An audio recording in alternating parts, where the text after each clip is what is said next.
Bonjour, monsieur. Bonjour. Oh, doctor. I'm sorry to interrupt, gentlemen, but I've made several visits to Massabielle for the purpose of observation.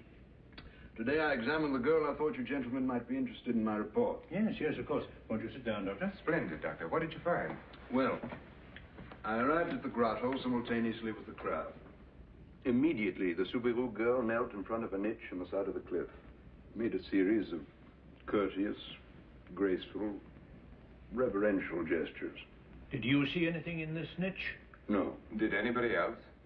No. Well, then, didn't the crowd laugh at her?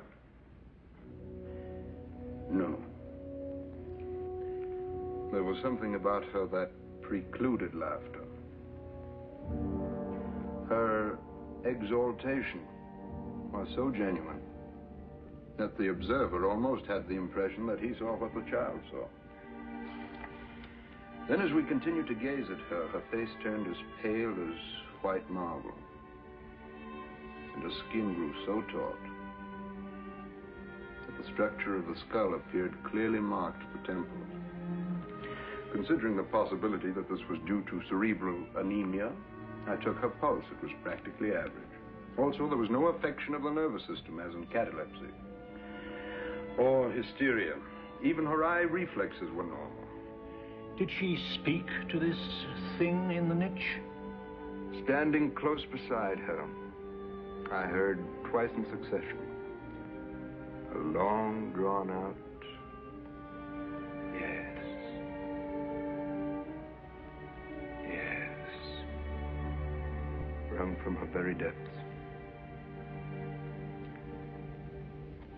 Evidently, she'd been asked to convey a message, because shortly after she turned to the crowd and said, "Pray for all sinners." Anyone who talks to something that isn't there is feeble-minded. Another medical possibility which I took into consideration. Wanting to test her mental abilities, I put this question to her. Do you know what a sinner is? Without hesitation, she answered, "Certainly, monsieur. A sinner is one who loves evil." That's quite a good answer. What pleased me was that she said loves and not does. After this, any diagnosis of feeble-mindedness was out of the question. Then she's a swindler. There's not the slightest justification for such an assumption. Then I must presume, dear doctor, that you have joined the ranks of the believers in this vision. I am a doctor. I contribute to